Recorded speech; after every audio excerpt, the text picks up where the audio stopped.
So we have news in the world of Chia. Bram has done a tech talk for July. I found this to be very interesting from a variety of perspectives. It's got some technical stuff in here, but I think that it also shows some underlying things that are going on at Chia that I find to be somewhat fascinating, given the fact that Chia as a company and as a technology and as something that people have been thinking about has been going on for almost a decade. That that realization to me, like how long this has been going on, kind of put this all in perspective. So, Lucas, you had a chance to listen to it.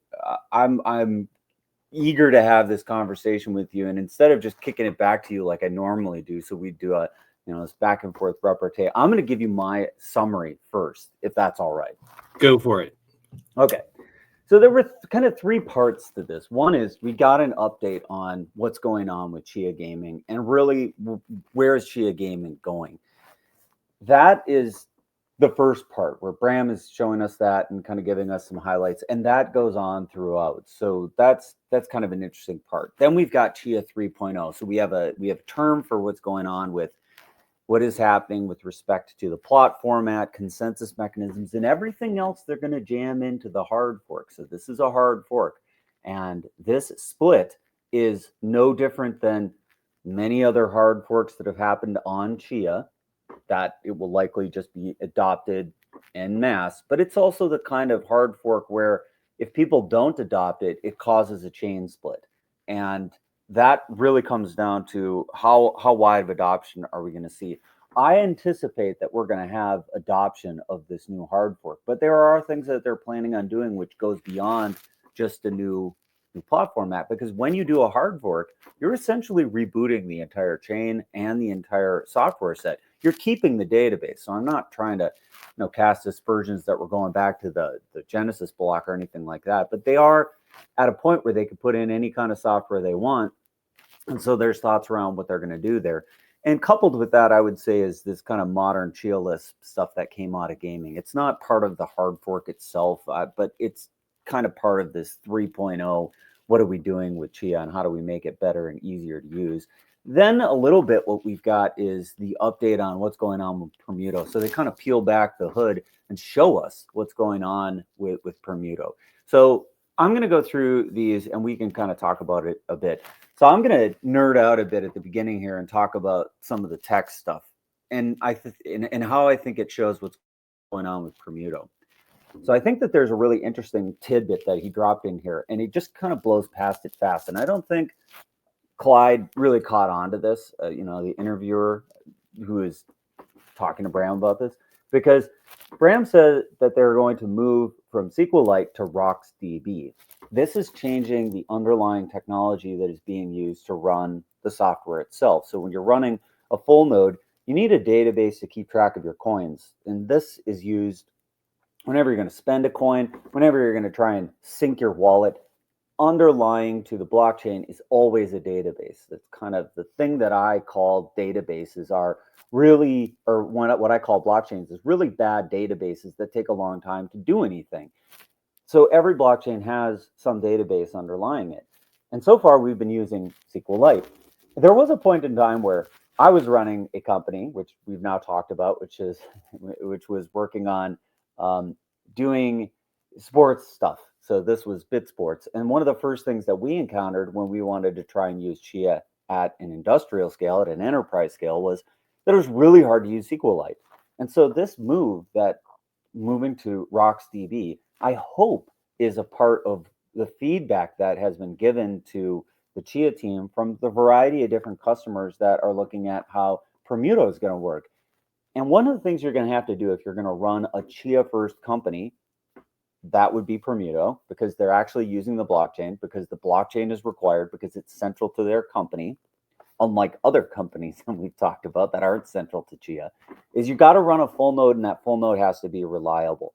And if you're going to do that at scale, doing it with a flat file, SQL file, is challenging and undesirable. It makes you jump through a whole bunch of extra hoops that you might not want to do.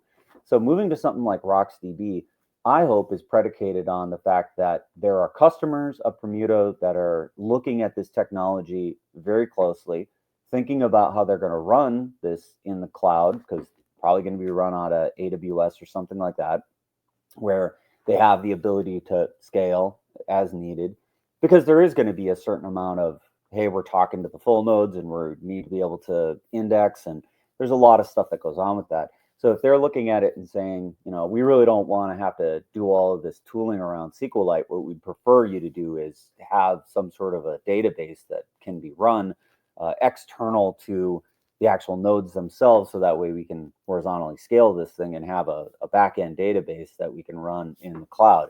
If that's what RocksDB is, because RocksDB can run on a Raspberry Pi, but it also has an interface layer that is similar to something like that, then that means that there is a serious set of customers or players that are giving feedback that are trumping one of their main programmers who never wanted this to happen. So in the BitSports era, I gave the same feedback and said, I don't like the SQLite business. And the pushback that I got was, instead of moving to a modern database or even allowing for a modern database like Postgres or MySQL to be used, is that they were going to move to flat files and even double down, moving in a different direction from having a real database. So RocksDB is like a document DB, like a MongoDB style database. I don't have a lot of experience with it. I went and looked it up so that I could talk about it a little bit more, but it's an interesting thing that's coming a part of the Chia 3.0 reboot. So in some ways, it feels like Chia is moving into a new phase of startup company. Like, they've now pivoted hard to Permuto. Permuto is their new MVP, and we've just not heard a lot of broad topics out of Chia. We're not seeing that gaming is being strongly supported. And I somewhat feel that that's happening because we've got Bram talking about how he's vibe coding the UI. After 3 years of working on the back end, pulling Art Yerkes out of what he could have otherwise been doing and their focus on gaming, is that we don't have this focus on getting gaming across the line in a substantive way. Rather, we've got Bram, who's sort of, I don't know, being left in the lurch of saying, I did all the back end stuff, I have it all working. The only place where there seems to be appetite for the rest of what was done with gaming is to shift it into Permuto. So I'm not sure if that's the result of this singular focus that Chia has on Permuto as they're being into the new startup phase. So I kind of dumped a lot. What are your thoughts there, Lucas? I'm going to start that off. So we've got two things here.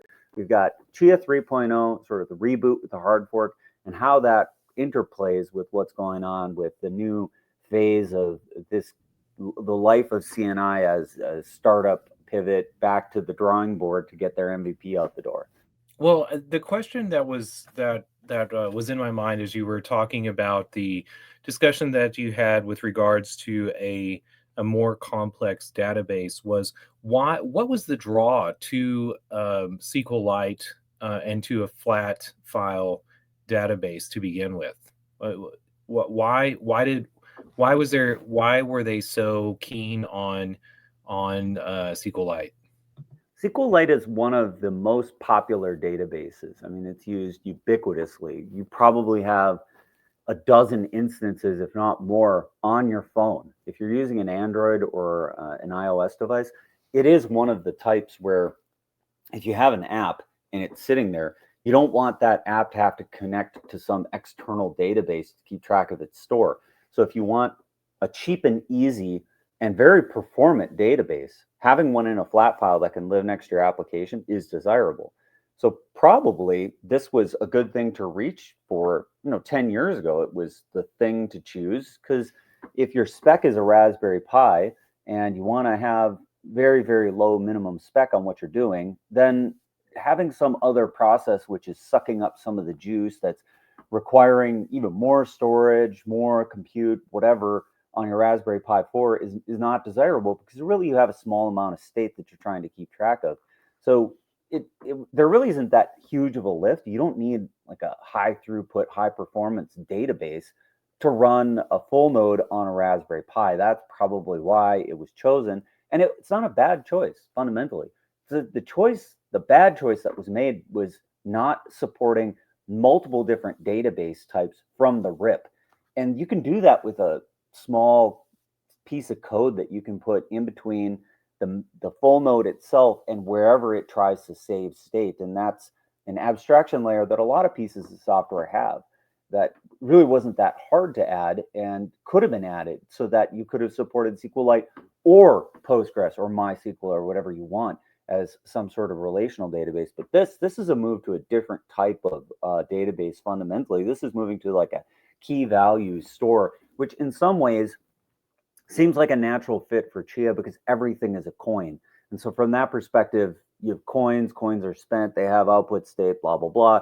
This might make sense. I haven't spent a lot of time looking into it, but like SQLite fundamentally wasn't a bad choice when you're thinking about a Raspberry Pi running on minimum spec, wanting a very small footprint, and the choices that were available to you 10 years ago. And turning, okay, that also, my next question was, could they do both? So thank you for jumping. Well, I mean, they could, but this choice makes it even more difficult than that. Because this is not, I don't think, wire compatible with SQLite. It is a completely different database type, which this moves very much in a different direction. It smells a little bit like if you were to find a good compromise between flat files and a database that looks a lot like flat files, this would be it. And if you're asking, why would somebody think about flat files? That's how Bitcoin does it. Bitcoin doesn't even have a database in its default implementation in Bitcoin Core. It just dumps a bunch of files onto the file system, and that's how you keep track of coins. So everything that's built on top of Bitcoin and its UTXO model, there are really secondary things that are built on top of this structure, which is the data just resides in some files, and everything that you want to do from a more powerful perspective requires you to do building indexes on top of it and adding software that isn't fundamentally there in the core product. Gotcha. Well, I'm glad to hear from you about the difference in databases, because I caught that remark. I wrote it down immediately. Things to ask Grant, because I wanted to know how big of a change that was. I know that you refer to blockchains as a database. I think that is a very great summation of them. And so to be changing the format, I wondered how big the implications were going to be for the users of Chia, or what that meant behind there. But likely it's to have low impact to users. This is a testable thing. If you want to make a switch like this, really what you need is buy-in from the company that controls the repository, because if you're going to make this change, the last thing you want is to have a bunch of conflicts in your code. Fundamentally, you make a big shift like this and then it breaks things fundamentally. So all of the branches in your software development are going to need to be reconciled at some point to this change. So it really requires pausing the development of wide swaths of the code base. You have to isolate it. So I wouldn't be surprised if somebody got this done mostly and then said, all right, all branches need to be rebased to this. And that's a pretty substantial effort, but the team has gotten pretty small.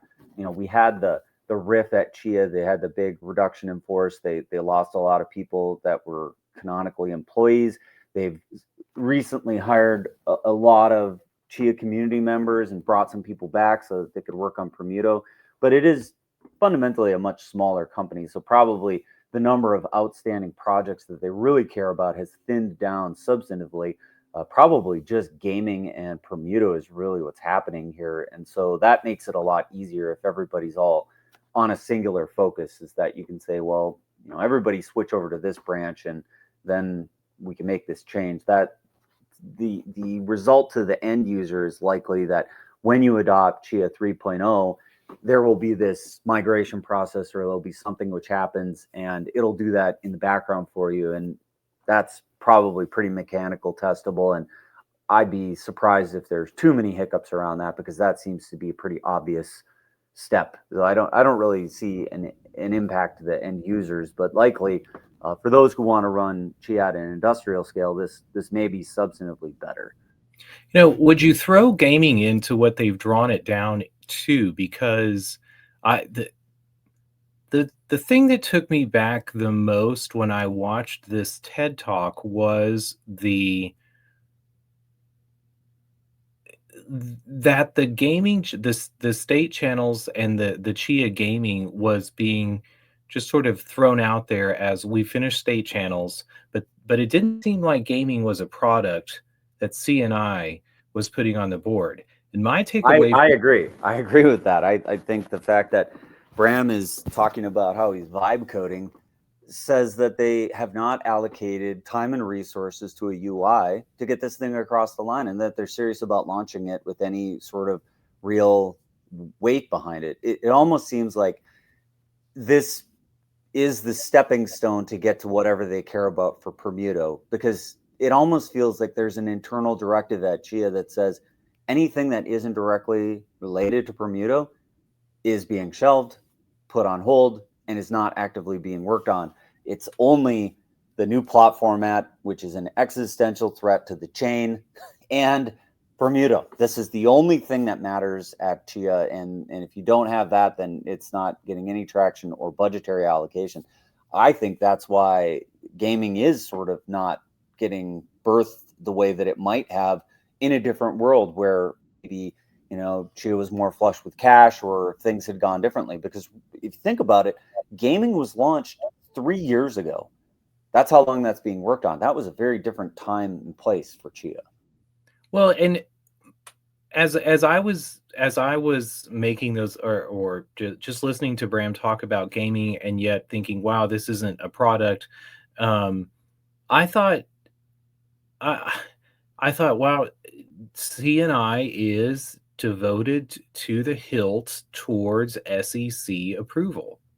And they don't want to touch gaming because it will be both a distraction and because it, it's possibly like an unnecessary I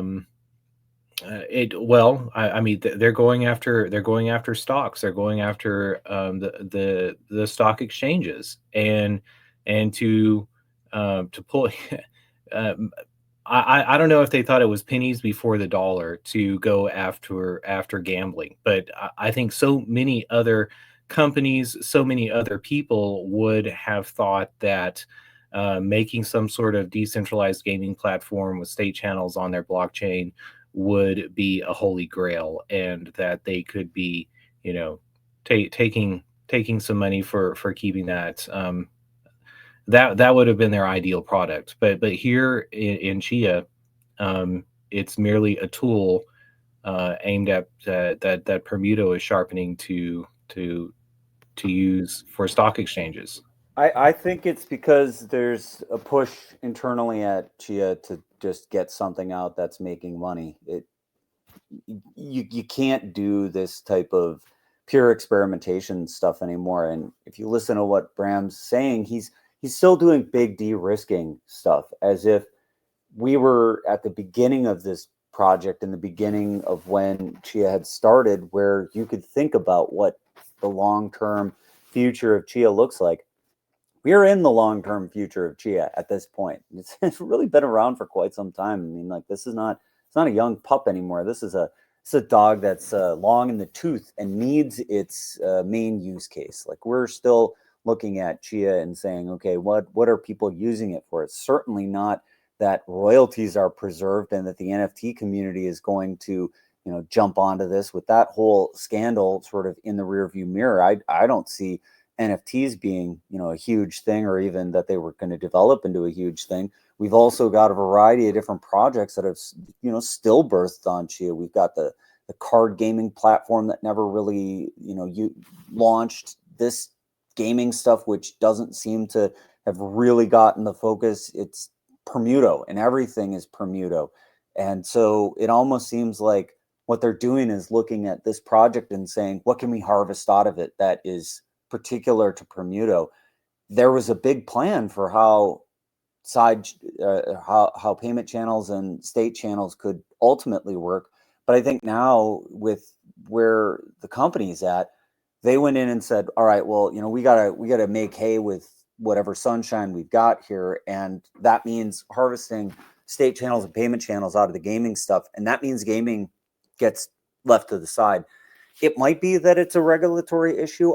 I'm not sure about that. I think with the way, the current state of the world is, gambling is normalized. I mean, this is allowed in America today. If you watch Sports Center, all you see is gambling, sports gambling, betting. All this stuff is just front and center, and it's available online. So I think we're away from any sort of regulatory concerns on gaming. I think it just has to do with singular focus at the company. And if it's not Permuto, it's not going to get traction.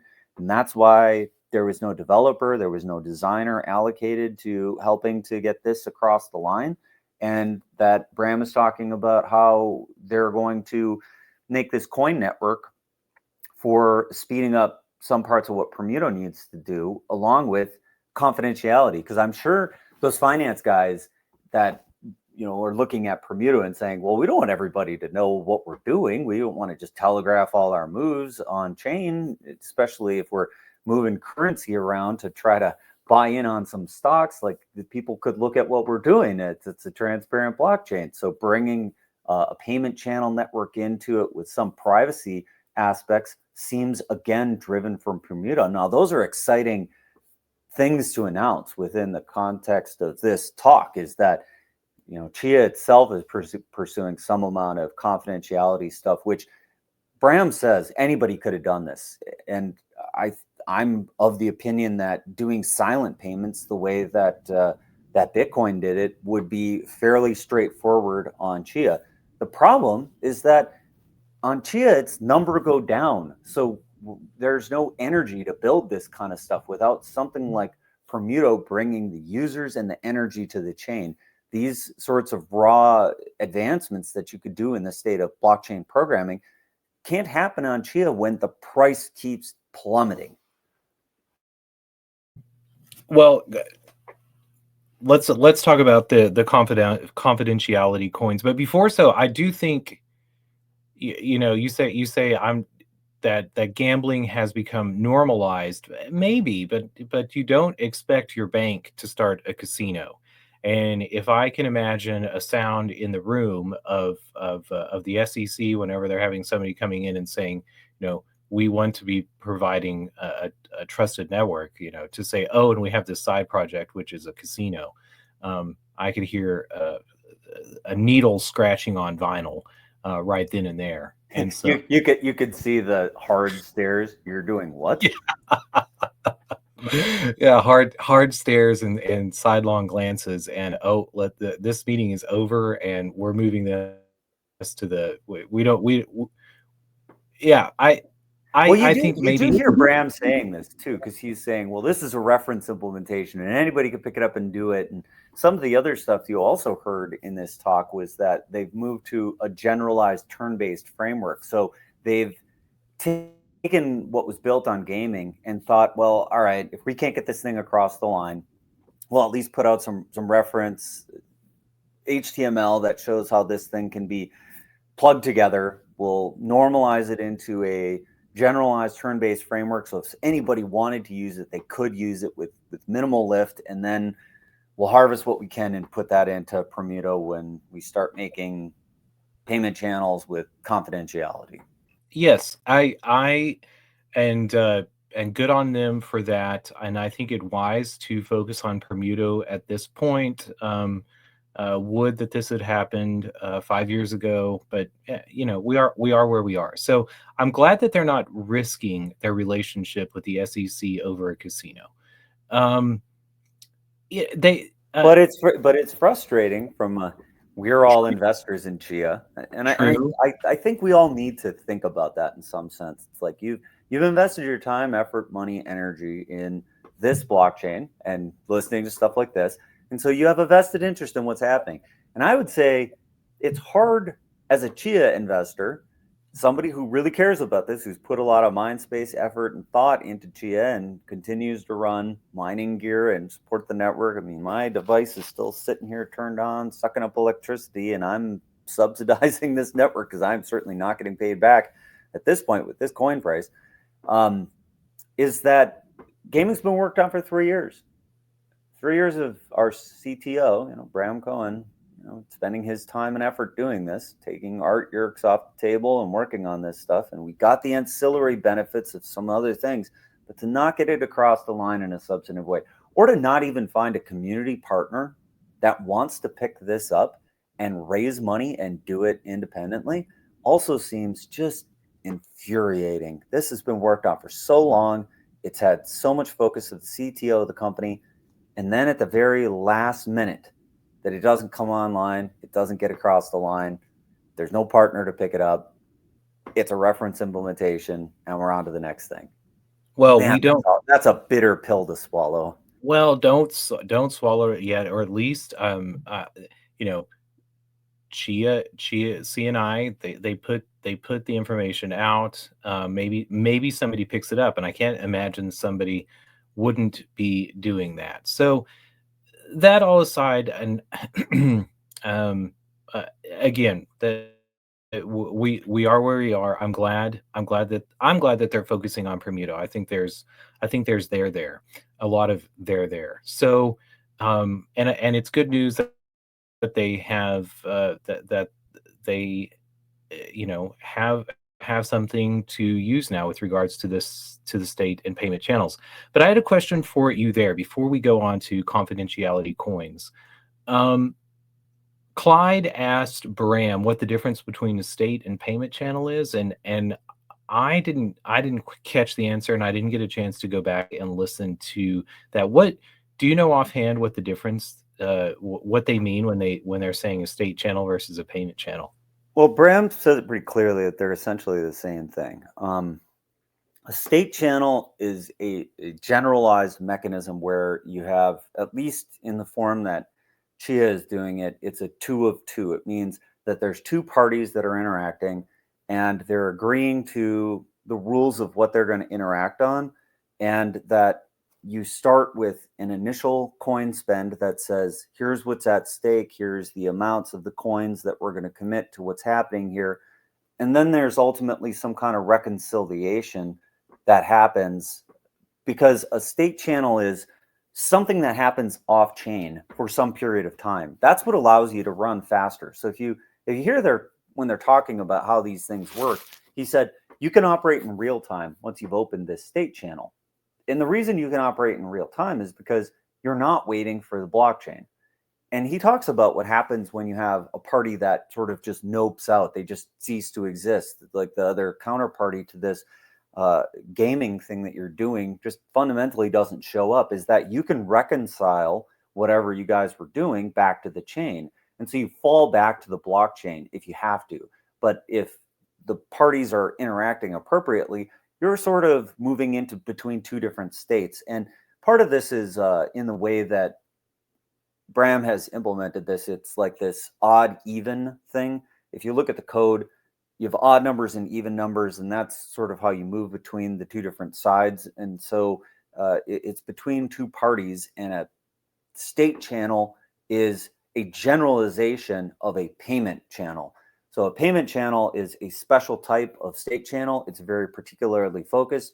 And he talks about why we've only really seen payment channels on Bitcoin, because Bitcoin script is limited. Now, that's almost like a direct quote from what Bram said, is that that's what makes it really hard to do generalized state channels. It's one of the reasons why things like the Great Script Restoration on Bitcoin seeks to make it better, seeks to make this type of thing possible, like enabling side chains and state channels, because that's the kind of stuff that is really hard to do with the current format of the scripting language. But with Chialisp, you don't have those constraints. So I don't know if that answered your question. I hope it did.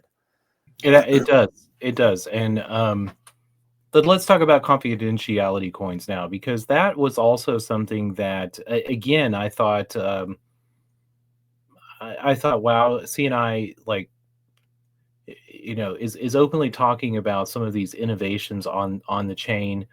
Driven by Permuto. Driven by Permuto, 100%. It is. Which again, I think there's a lot of there when it comes to Permuto. But what did you think about the discussion at the end with regards to confidentiality? Have you how possible is it, do you think, that we're going to see some of these innovations on Chia? Is somebody going to pick that up, or is entirely possible? Like, you could do silent payments on Chia right now. Somebody who wanted to do that could just do it, and there's nothing stopping you. And you just have to get wallet support to do it. It was one of the things when Sage and Rigidity were saying, "What should we do next?" I said, "This is something that could be done." Now it requires you to think a little bit differently about how you sync a wallet. How do you actually end up with an end state? But like, confidentiality and privacy stuff have been on the table with Chia for a long time, at least a year and a half. So I'm happy that CNI has a need for it to finally do something with respect to this, and that it is tied to Permuto. But I wasn't surprised to hear that confidentiality is possible. And he talked about how it was different from the way it works on Monero, like how they're specifically doing it here. He talks not about a privacy coin, but some level of confidentiality. And he made a very specific call out to the word that he used, because Brant tried to take it in a specific direction, aka Clyde Wallace. But he sort of unrolled that and said, well, no, it's a very particular thing that we're doing here.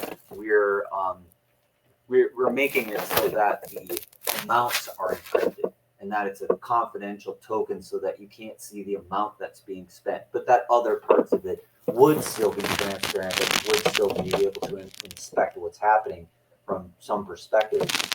And he gave some description of exactly how this works. Is you make this drop coin. So I, as some user, would say, I've got 100 Chia and I want to encrypt payments or encrypt amounts of this coin. And so I make a drop coin, and then anybody can go cleave off part of that coin using some rules for how that would work. And he talked about the mechanisms for that. And he said, it's similar to a cat, but it's not a cat because a cat doesn't have the specific infrastructure that's needed. So he said there's a slight upgrade or a slightly different way to do this, which is a confidential cat, but it uses that same concept of cat with a tail. So a tail is the token asset issuance limiter. That's the way that you actually can create these coins. And so there's a special kind of a coin that you have to create, which is called the drop coin. And then there's a way to carve pieces of that off that now have an encrypted amount. And then at some point, you have to unroll that confidential coin, or maybe you just let those confidential coins trade like that ad infinitum. Or how you could ultimately undo that cleaving off and all the rest of what's ever happening at some point. That wasn't entirely clear. I don't really understand what the reason for that was, but maybe it's just you want your Chia back because you don't want it to be part of this confidentiality stuff anymore. You don't need it. And so what's the way that you undo that? We traditionally had a mechanism for doing that called melting. So certain types of cats right now can be melted. Certain types of NFTs can be melted if you make them the correct way. But it's really underutilized, and mostly we haven't needed it because when you create something, you usually do it with like one mojo. There's no need to harvest back the smallest unit of Chia, 1/1 trillionth of a Chia coin. It's just that it has no value. There's no value in harvesting that back. Well, and as you describe it, and as Bram was describing it, it put me in mind of the verifiable credential standard on Chia, because there's this notion that you have a coin and that you only reveal a certain amount of the information and the rest of the information stays hidden. Is that sort of the same concept, or am I way off base here? Yeah, kind of. Verifiable credentials is a much different beast, and it doesn't really have a lot to do with here because it's a fundamentally different thing. Right now in Chia, you always have an amount. It's part of the primitive. Like you have the puzzle hash, you have the parent coin, and then you have the amount. Those three things come together to form and must always be distinct. So to say that the amount would be encrypted is this really weird thing to think about in the world of Chia. And I think the way you need to think about that amount is that it now becomes part of like this different substructure that exists within the coin itself. So it's a pretty interesting thing that he's talking about. Obviously we didn't get a ton of the technical details of exactly how it works, except for the broad brush strokes, but it sounds pretty neat. I never really heard of anything quite like that. I think it's very singular and specific to what you can do in the world of Chia and the way that Chia has been formulated. I really can't think of another coin except for maybe Cardano that could pull something like that off, and I'd have to think hard about like how that might actually work in the world of Cardano. Well, that is the extent of the questions that I had for you with regards to the tech talk.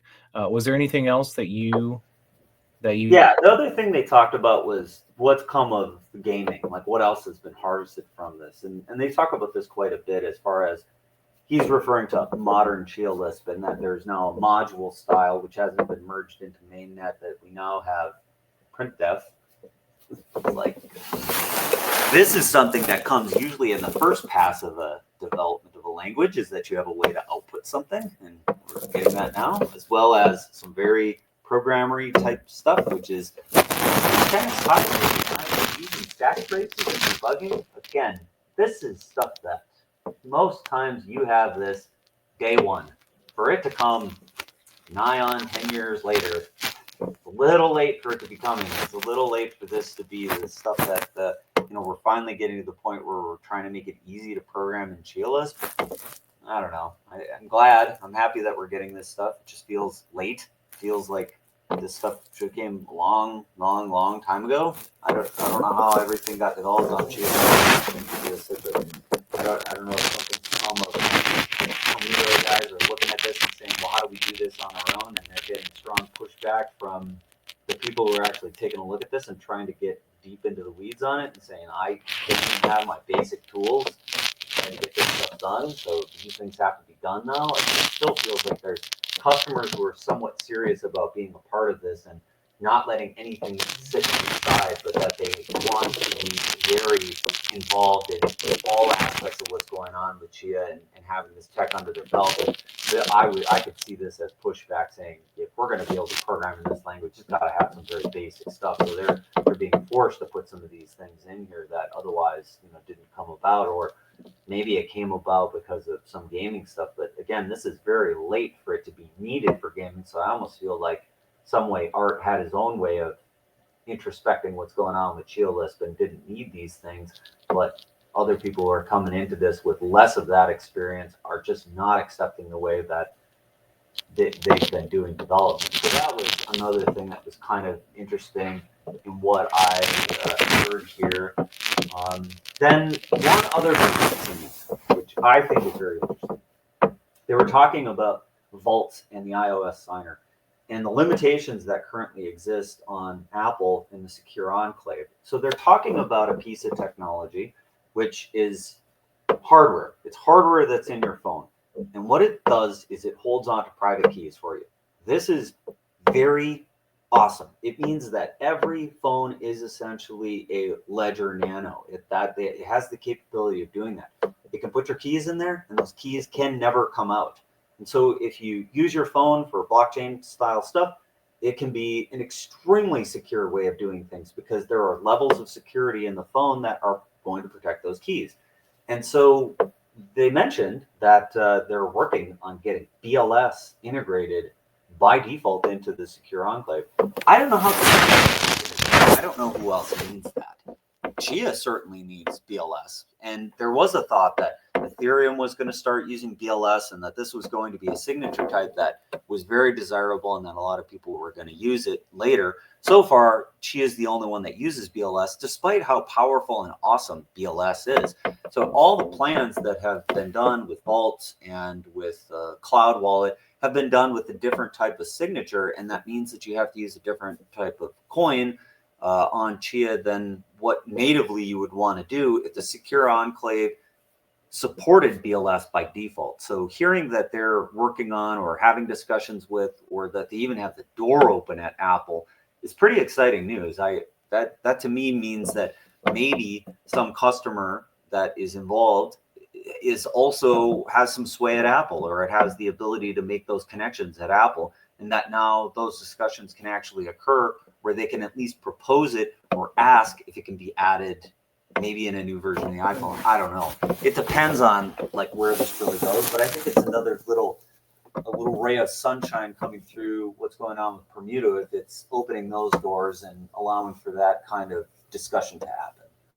And do you know, like broadly with iPhones, is the secure enclave often used, or is that hardware that was built in with an eye towards the future, maybe an eye towards crypto? It's crypto related for sure because it holds on to private keys.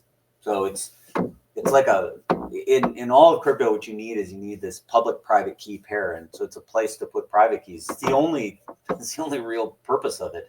If you look at what you can do, it has several operations, and they're very simple. It's create key pair, sign message, encrypt something. That's what it does. It's like the three fundamental operations that you could do with a public private key pair. So yes, it's absolutely related to cryptography. And since blockchains fundamentally use that, yeah, it's for blockchain cryptography style stuff. If you want to have a good place to put your private key and you need to interact with it, then this is an awesome way to do it.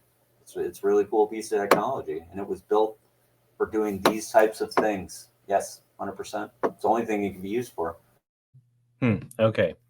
Well, we're over time. Anything else you got, or let's close it out? I think that's all I had. So we'll see you next time on FOMO.